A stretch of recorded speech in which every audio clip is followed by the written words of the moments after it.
market is tricky. There's a lot of uncertainty in the world, and hence investors are uncertain. We've got the rise of the Far East, we've got capital markets and financial markets that move around so quickly nowadays. Your investing style has to change.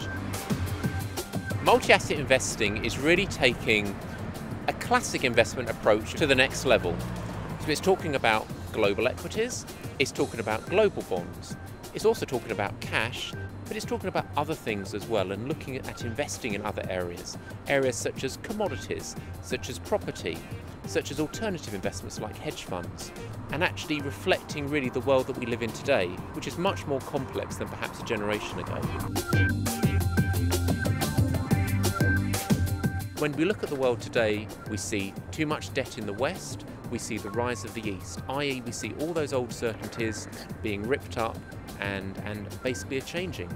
So unfortunately, you have to consider alternative solutions. Now that means looking globally as an equity investor, that means considering global opportunities as a bond investor, but other themes as well, things like gold, things like property, things like infrastructure, which actually may allow you to make money and make returns in perhaps ways that more conventional investments don't. We at Close Brothers Asset Management actually try and use all these tools when we blend them together for our client portfolios.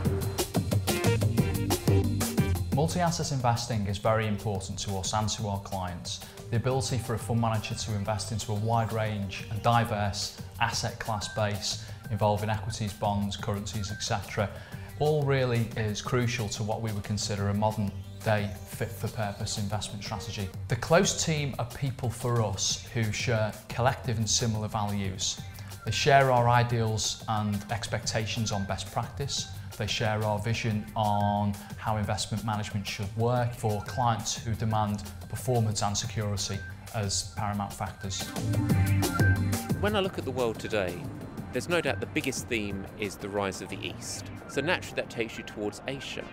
But that doesn't mean that you're exclusively investing in Asian companies or the Asian stock markets, because many of the best companies in the West have worked out that the best way to expand their business and increase their profitability is to take a look at trying to sell more to the Asian consumer.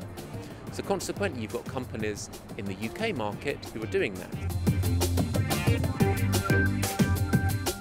Investors should talk to their intermediary or talk to the underlying fund manager and see if they trust them.